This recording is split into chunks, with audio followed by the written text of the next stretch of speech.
They let me die. Not metaphorically. Not emotionally. Literally. When I was lying in a hospital bed, fading in and out, hooked up to tubes, monitors beeping slowly like the countdown to my end, my parents were out celebrating my sister's engagement. They knew where I was. Knew what was happening. But they didn't show. Not a call. Not a visit. Just silence. It wasn't the first time they'd chosen her over me. But it was the last time I let it happen. 'Cause I survived. Barely. And years later, when they showed up with smiles on their faces, holding hands with my golden child sister, pretending none of it had ever happened, they weren't visiting me. They were visiting my lawyer. You see, I just won a lawsuit. A massive one. Enough to make headlines. Enough to make them care again. And they came with one thing in mind.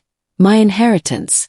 What they didn't expect was the letter I left behind. A letter that shattered every illusion, exposed every lie, and made sure the world saw them the way I had for years. Welcome to Judgy Tales, your go-to corner on the internet where real stories come with real consequences. From explosive family betrayals to chilling workplace showdowns, we dive into the most shocking, ethically twisted, and emotionally raw stories Reddit has to offer. Our mission: ear listen, balance scale judge, beach balloon and share your truth. Every week, we bring you true tales of revenge, confession, and moral chaos, delivered with the drama they deserve.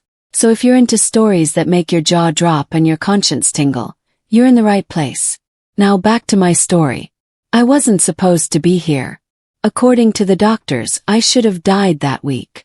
And maybe, in a way, I did. The version of me that still hoped they'd come rescue me, that version didn't survive. What did survive was someone different. Someone who knew better. Someone who planned for the day they'd come crawling back, expecting forgiveness, pretending to care. And I waited. Not to hurt them, but to make sure I'd never be hurt again. What happened next? Well, let's just say I didn't just take control of my life. I took control of the narrative. And now, so will you. My name is Ava. I grew up in a small town in Oregon, where the old wallpaper of my house seemed to bear witness to the coldness between me and my parents. I was their first child, born into poverty and high expectations. My mother, an elementary school teacher, once said I was her first miracle, and my father, a mechanical engineer, cried when he held me. But what I never understood was that the miracle seemed to fade when my younger sister, Lily, was born 6 years later. From that moment on, I was no longer the center of attention. Dinners no longer began with a, "How was your day?" for me. Good-night hugs became hasty, if at all. Lily was a lively, sweet child who knew how to attract attention. I didn't hate her, but I grew to hate the feeling that I was a shadow of the picture-perfect family. As a child, I struggled to regain attention. I scored perfect scores on tests, won state writing competitions, even became the head coach of my high school basketball team, but my parents never showed up to cheer me on. They always said they were busy or had to take care of Lily. I learned to swallow my dreams, not letting them grow bigger than my disappointment. When I was 17, I received a full scholarship to a prestigious university on the East Coast. It should have been a proud moment for me. But my mother just said, "You're going away. Who's going to take care of Lily if we need her?" From then on, I knew my presence would always be an inconvenience. As painful as it was, I left. I rebuilt my life in a foreign land. I studied, worked part-time, and lived in temporary rented rooms with strange roommates. But what I didn't expect was that at 21, just a week before my final exams, I would be diagnosed with a rare disease, a genetic form of cancer. I had no insurance. I didn't have enough money. And when I called home, hoping for some love, I got a long silence, and then my mother said, "We've taken care of you enough. Now it's Lily's turn." I asked my father if he could help, and he just sighed and told me to be realistic. That's when I knew I was dead in their eyes. In the months that followed, I lived off the community. A kind resident agreed to treat me at the lowest possible price. I wrote a blog to raise money. Strangers sent money, encouragement, and for the first time in my life, I felt a sense of humanity that wasn't based on blood. I fought for every breath, every moment, while my parents never asked. Not a call. Not a letter. Nothing. I made it through the third treatment. Every morning I woke up, I no longer thought about pain, but about justice. Not the kind of justice in a court of law, but justice for the abandoned child in my own family. I started writing. Writing about the pain, about the neglect, about the conditional love that was forced upon me. And I wrote a letter. Just one letter. A final message in case I didn't make it. In it, I told them everything. The times I was left behind at school because my parents forgot to pick me up, the parent-teacher conferences I went to alone, the birthdays with no cake, no presents, no one remembered. And the time my mother told me flat out, if I could only save one, I'd choose Lily. I wrote it all down. And I kept it in my safe with explicit instructions to my lawyer. If I died, send the letter to my entire family. My parents, Lily, and their closest friends. But then something miraculous happened. I survived. I didn't die. I made it through my final treatment and was completely cured after 2 years. I went back to school, got my bachelor's degree with honors, and started my first job at a non-profit public health organization. And I said nothing. I didn't tell them. I didn't call. I let the past sink in. Until one day, a message from a relative in the countryside came. Your parents are looking for a lawyer. It seems to be related to your inheritance. I was stunned. They thought I was dead. And now, they came back to claim from a child they had let die. I knew it was time to open that safe. And that letter was no longer something for after I died. It was the beginning of an unexpected truth. Because my parents didn't know, I left behind something more important than money. The truth.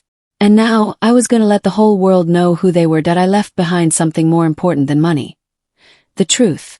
And now, I will show the world who they are, that I left behind something more important than money. The truth. And now, I will show the world who they are. I still remember the day things really started to fall apart. It wasn't a sudden event, no bang or scream. It came like a slow drizzle in the small town in Iowa where I grew up with my parents and my sister Mallory, who was 4 years younger than me. My family had always looked perfect on the outside. A 2-story house with a wide porch, American flags flying at holidays, family dinners every Sunday night. But inside, beneath the shiny white paint, cracks were spreading, as quiet and cold as the way my parents had treated me over the years. Ever since I was a kid, I felt like an extra. All the attention, all the praise, all the hopes were on Mallory. She was called the little angel of the family. And me. I was just the background. When I got an A, they smiled and nodded. When Mallory got a B+, they threw a little party to celebrate. I tried to think it was my imagination, that I was being unreasonably jealous. But when you're left alone in your own home for so long, you start to hear the truth sigh. I was never loved fairly.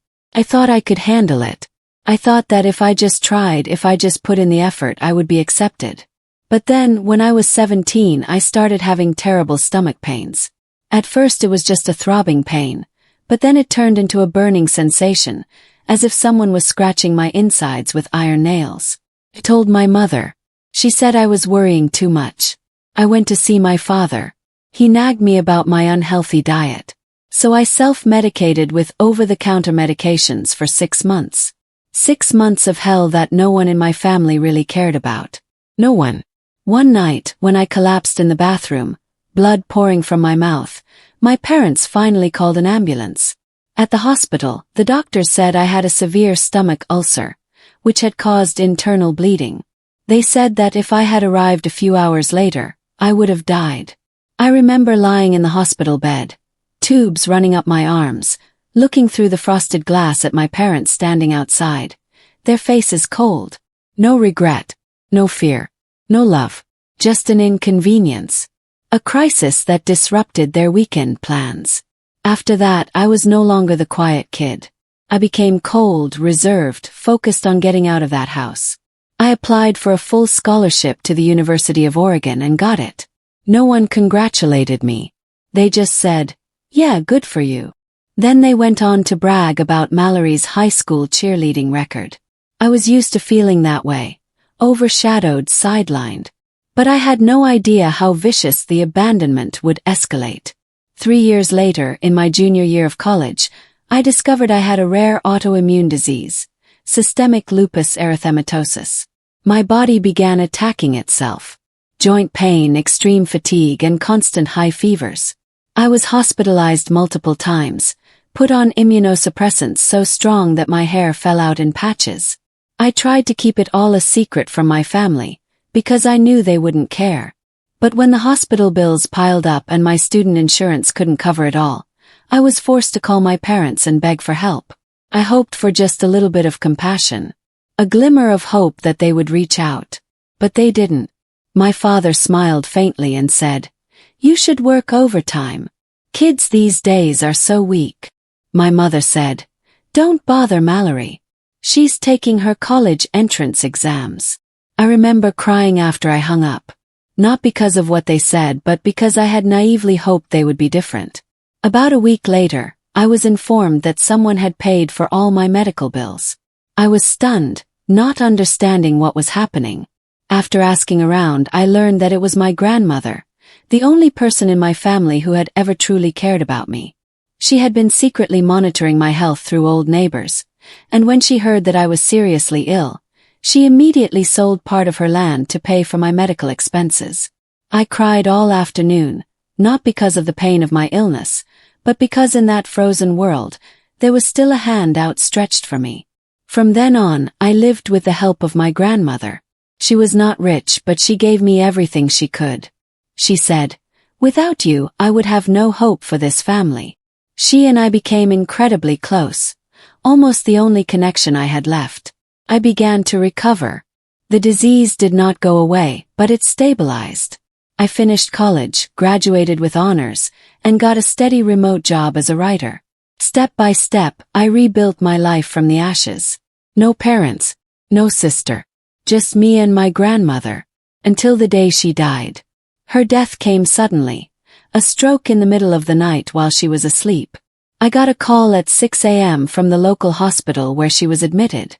I drove across 3 states, crying the whole way. I didn't just lose my last loved one. I lost my only support. They say you're never truly an orphan until no one else loves you unconditionally. That's when I was officially an orphan. But it didn't end there. At the funeral, before I could dry my tears, my parents showed up, dressed in black, their faces feigning emotion. And they weren't the only ones. Mallory was there too, wearing sunglasses, clutching a brand new Louis Vuitton purse. She gave me a strange look, not pity but judgment. I felt something was wrong, but I nodded, trying to be polite. A week later, I was summoned to the family attorney's office to hear my grandmother's will. I wasn't surprised to learn that she had left me her entire fortune, the house, the rest of the land, and nearly $200,000 in savings. But what really stopped me was when my father threw his pen down on the table and yelled that this was not fair. My mother cried and called my grandmother thoughtless. Mallory sat there, her eyes cold, and then said something I'll never forget. "So you're just going to take it all like you always do?" I laughed. A bitter laugh. Taken all. When did I ever get anything? I was about to stand up when the lawyer handed me a file. "You need to see this," he said. Opened it. It was my grandmother's bank statements. There were regular withdrawals. And some shady transfers. They started 6 months before she died, while I was convalescing. The total amount of missing money was more than $30,000. I looked at the lawyer, bewildered. He said nothing, just handed me a recording from a security camera installed near my grandmother's safe. I shook my head and pressed play. The screen showed a blurry but clear image. My mother inserting a key into the safe. Behind her was my father. They took out a wad of money and put it in a bag. The final cut was Mallory standing at the front door, taking the bag from them and getting into a new car. The scene squeezed my chest. They had come to visit her, not for love, but to steal money. I left the lawyer's office that day with a storm raging inside me. The images from the video replayed in my head like a curse. My parents, the ones who had given birth to me, the ones who had watched me die in a hospital bed without once reaching out, now brazenly stealing money from the only woman who had ever loved me, my grandmother. And my sister Mallory, who had never known the word needy, accepting cash as a reward for playing the perfect spoiled child. I walked back to her house, now mine, with heavy steps. Every room bore her mark. The old rocking chair with the unfinished scarf, the cookie jar she always filled when I visited, the wooden cross hanging above the bed. I sat down on the living room floor and cried like I had never cried before. Not just because of the pain but because of the harsh truth. My family had never been a family. But I knew I couldn't just cry. I had to do something. Not out of hatred but out of justice. My grandmother had been betrayed, and I had been robbed of both my love and my trust. I couldn't let them go on playing the victim, pretending to grieve for the legacy they craved. And so, a plan began to form in my mind, step by step, precise, uncompromising. I started by contacting the bank where my grandmother had been doing business. I had my lawyer file a formal request to verify the identity of the person who had withdrawn the funds. I also went to the land registry office to verify all the land and property ownership documents. During that process, I discovered another shock. 8 months earlier, there had been an attempt to change the beneficiary name on the estate records. From me to Mallory. Applicant. My mother. But what made me shudder the most was the reason the application was rejected. It required the signature of the owner, my grandmother. According to the land office's notes, my grandmother personally visited them immediately after receiving the notice and cancelled the entire process. She even requested that all land-related records be password protected, in case someone attempted to tamper with them. They didn't say who she suspected, but I knew. She had seen the truth all along. I went back to the house and opened her safe, the one my parents had broken into. Inside, in addition to the land title, some old jewelry, and a photo album, I found a sealed envelope. On it was written exactly one line. If something bad happens, read this. Opened it. The letter inside made my heart stop. She told me everything, from how she found out my mother had been stealing money, to how she had overheard my father secretly talking to someone about dividing the property early to avoid trouble. She had installed cameras in the house not because she was afraid of thieves, but because she didn't trust her own son. She said she had considered reporting them, but then she thought if she did, Mallory would be dragged into it and the family feud would never end. So she left all the evidence behind, but only opened it when she needed it. And I knew that moment was the moment. I hired a cybersecurity expert to pull all the footage from her surveillance system. My dad sneaking into the bedroom, my mom making a fake phone call to distract them, Mallory picking them up at the curb. It was all on tape. But I didn't stop there. I hired a private investigator. He followed my family for 2 weeks. The result? Second shock. The money they stole from my grandmother wasn't just for pocket money. They had put a down payment on a luxury condo in Miami, under Mallory's name. They planned to leave town, enjoy my grandmother's fortune, and leave me alone. Mallory had even enrolled in a fashion program at a prestigious college, with family tuition. I clenched my fists. They hadn't just betrayed me. They had planned to erase me from everything. And then the day came for the official publication of the will. At the request of my lawyer, I could choose to have it made public if there was any doubt about the dispute. I agreed. I wanted the truth to be proven before everyone. The conference room was packed. In addition to the lawyers, there were bank representatives, land officials, and a few old neighbors, people who had been close to my grandmother. My family walked in, dressed to the nines. My father wore a red tie. My mother was heavily perfumed. Mallory wore an expensive dress that made her look like an Instagram star. Little did they know that this was not a division of property. It was a secret trial. I gave the USB containing the evidence to the lawyer. He plugged it into the projector. The screen lit up. Silent. A minute later, the room was in shock. They watched my father open the safe, my mother put the money in the bag, Mallory smile as she accepted the bag. Then they went to the bank and withdrew the cash. The video was short, but its weight was like a slap in the face in front of the world. My mother stammered. This is a misunderstanding, the lawyer calmly said. If it's a misunderstanding, then what is the matter of falsifying transfer documents? He pulled out a copy of the beneficiary change application, with my grandmother's forged signature. I felt myself shaking, no longer with anger but with emotion. Finally, after so many years in the dark, the truth was revealed. Mallory stood up, her face red. She shouted, "Everyone just listens to her. My sister always plays the victim. What about me? I'm her daughter too. Why don't I get anything?" I replied softly but sharply, "Because I never loved her like she loved me. I only loved money." My mother cried loudly. My father was silent, his face dark. Finally, the lawyer announced that the entire property would be kept according to the will. Furthermore, I had the right to file a criminal lawsuit for forgery and theft. But I didn't. I didn't need to put them in jail. I just needed the whole town to know who they really were. And as I walked out of the meeting room that day, under the stunned eyes of my neighbors, I knew.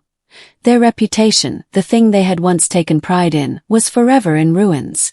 The real twist isn't that they were exposed. But I no longer need them. I left the legal room that day not only with my will intact, but with an awakening I had never felt before. I was no longer a survivor who was accepted by a family that had only ever trampled me to lift themselves up. I was a survivor. No, I was a victor. And this victory did not end with a session and a few words of recrimination. I needed an ending that would make them never forget the price of their betrayal, of casting me away as if I had never been their flesh and blood. They thought it would stop after the humiliation at the lawyer's office. They thought I would be satisfied with seeing their faces red with shame, the whispers from the neighbors stabbing like needles in their backs. Well, I had spent too many years lying in a hospital bed alone, begging for a hand to hold, only to be met with silence. Now I would use that silence to shatter every illusion they had built. I started by contacting the school Mallory had just enrolled in. It was a prestigious design school in Miami, where tuition costs hundreds of thousands of dollars a year. I anonymously emailed their finance office, attaching video evidence of stolen tuition money, and a lawyer's affidavit of forgery and theft. I wasn't threatening. I was simply asking, would the school want to admit a student with that kind of financial background? 3 days later I got a response. Mallory's application had been withdrawn. No explanation, no fuss. Just a door closed forever in the face of the sister who thought life was a red carpet. Next came the luxury condo my parents had put down. I knew they couldn't get their money back because the money had been paid in Mallory's name. And by law, the transaction was illegal. But I didn't stop there. I went to the real estate agent and told him the truth. Armed with a forged copy of the lease, I informed him that the contractor could face criminal charges if he continued to negotiate with someone who had committed fraud. The agent promptly canceled the deal. The condo went back on the market, and the $50,000 deposit went up in smoke. I didn't need to lift a finger. They fell by themselves, stabbed by the truth. But the biggest payback is yet to come. A week after the will reading, I received news. My parents filed a civil lawsuit to demand a division of the estate. They clung to the excuse that they had contributed to my mother's care, and that they suspected the will was forced. It was a desperate move, but one I could take advantage of. I don't hire a reactive lawyer. I hire a strategic PR. A middle-aged woman named Alana, who worked for an organization that fights elder abuse, said only one thing when I told her the whole story. They weren't just attacking you. They were trying to control the narrative. We started a Tell the Truth campaign. I wrote a long blog post, not naming names, but detailing the story of a girl whose parents abandoned her amid her illness, only to see them return to fight over her inheritance as if nothing had happened. I talked about survivors of domestic abuse, about the emotional toll, about the silence in luxury homes, where love only exists under favorable conditions. The post went viral on Reddit, especially on subreddits like r/raised by narcissists and r/AITA. Within 2 days, it had been shared more than 20,000 times. And of course, people in town who knew me started guessing my identity. Soon after, I got messages from Mallory's old teacher, from someone who used to work with my dad, from the owner of the grocery store where my mom used to shop. Apologies. I didn't know it was that bad. and a few people even sent pictures of old messages from my mom that were bad for me. I kept them all. A month later, I decided to reorganize my grandmother's memorial service. Not a traditional funeral, but a memory-sharing session, open to anyone who loved her. I rented a hall at the public library where she read every week. I invited neighbors, old friends, and caregivers to stop by. I made a video of our memories together, along with a recording of her last voice on her answering machine, in which she said, "You are my greatest pride. Don't let anyone make you think otherwise." The ceremony was intimate, emotional, and most importantly, without my parents present. They dare not come. No one welcomes them anymore. But the biggest finale is yet to come. I'm waiting for the right moment. That moment came when I got a call from their lawyers, saying they were willing to settle out of court to end the lawsuit if I gave up some of the cash from the estate. They pleaded, talking about hardship, about honor, about broken families. I said I would think about it. And then I sent them an envelope. There was no money in it. Just a copy of my grandmother's will, a handwritten note from her, and the last photo of me with her while I was still fighting my illness. On the back of the photo I wrote, "I forgive you for not coming to the hospital. But I don't forgive you for coming back to steal the last memory I have of her. And now, you've lost more than your fortune. You've lost me." A week later, they withdrew the application. I thought it was over. But fate didn't stop there. A local reporter who had been friends with my grandmother contacted me and asked if I would be willing to share my story. In part, this was because of the growing community interest in elder abuse. I agreed. We did a public alert story, anonymous but telling enough people in the area to know what had happened. After the report aired, I received hundreds of messages from strangers, people who had been through the same thing, children who had been treated as investments by their parents, old people who had been taken advantage of at the last minute of their lives. One old woman called me in tears, saying that her son had forced her to re-sign her will when she was in the hospital. I referred her to a lawyer. I realized the most satisfying revenge is not in causing them pain, but in turning my pain into strength for others. I started a foundation in my grandmother's name, Clara's Voice, to provide legal assistance to seniors at risk of being evicted. I use some of the money to fund lawsuits I never knew existed. And every time I hear of someone winning a similar fight, I see my grandmother smiling somewhere in the wind. As for my family, my parents moved out of town a few months later. Mallory deleted all social media, and has been gone ever since. I didn't have to chase them away.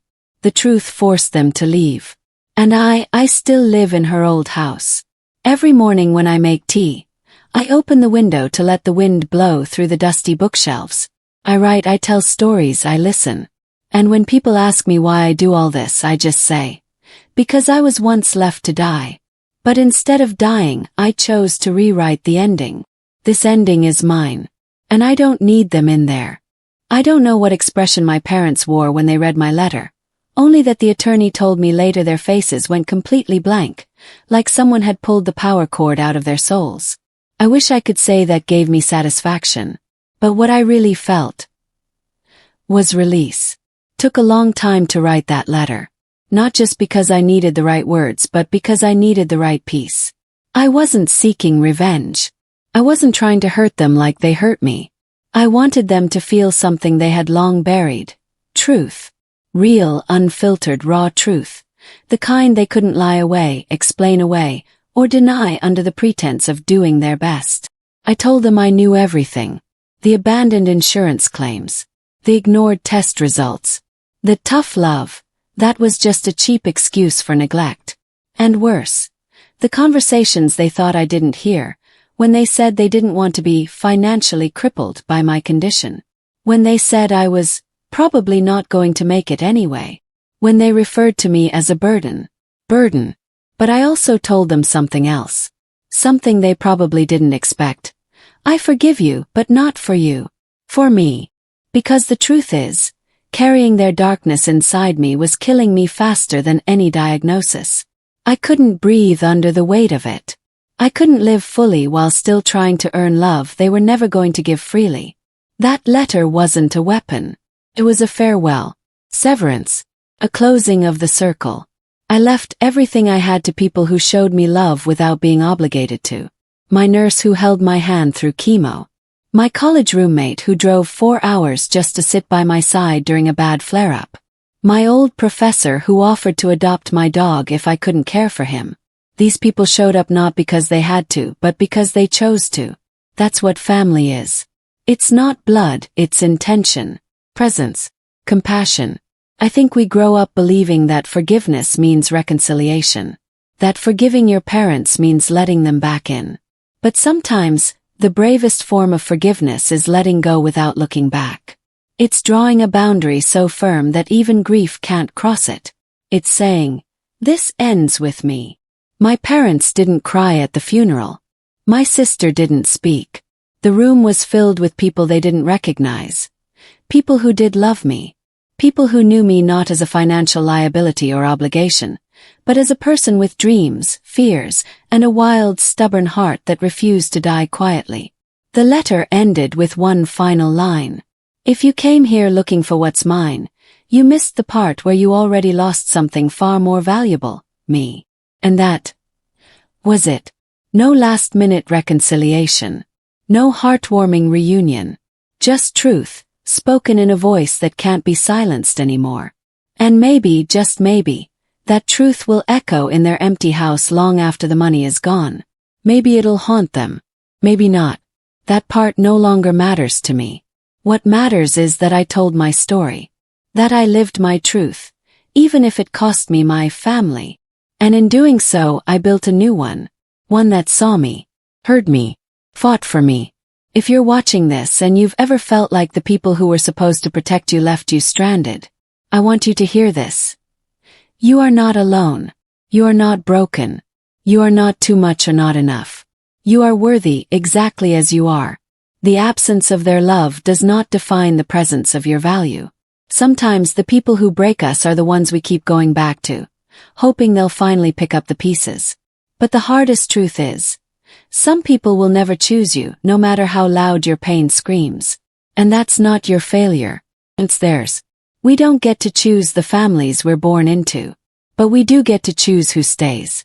Who deserves a seat at our table. And sometimes, choosing yourself means leaving the table entirely. This story isn't just mine. It belongs to anyone who's ever had to make peace with the idea that love, real love, is not something you beg for. It's something that finds you when you finally stop settling for crumbs. So what's the takeaway? It's this. Don't let guilt masquerade as loyalty. Don't stay silent just because the truth is uncomfortable. And never, ever believe that you have to die a little every day just to make someone else feel comfortable in your absence. Live loudly. Love freely. And if they wouldn't lift a hand to save you when you were drowning, don't let them come back just to pose for pictures on the shore. I didn't survive to make them proud. I survived long enough to write this ending, and to make sure it was mine. If you've listened this far, your heart has probably been broken at least once. Maybe you've been in a similar situation. Maybe you've sat in the dark, silently suffering, just waiting for someone to speak up for you. Or maybe, you simply want a world where justice and truth are no longer buried under a mask of hypocrisy. If today's story touches you, makes you stop to think, makes you ask yourself, am I brave enough to be true to myself? Then don't let it be just another video among countless others. Please like, not just to support the channel but to spread empathy. Please subscribe because there are many more stories. More painful, more bizarre, even more unjust, waiting to be told with respect for the truth. And don't forget to turn on the notification bell, because sometimes just the right story at the right time can make you look at yourself, or help someone out there feel a little less alone. At Judgy Tales, we don't tell stories to entertain. We tell them to expose, to provoke debate, so that you not only listen, but judge, with your own heart and mind. And sometimes to remind you that not every family deserves forgiveness. Not everyone is born with love. But justice, however slow, can come if you have the courage to speak up. So if you find this story worthy of a lesson, whether it's about family, forgiveness, or self-respect, let your actions speak for themselves. Subscribe. And turn on notifications so you never miss another story from Judgy Tales. where we listen, judge, and step out of the shadows of silence together.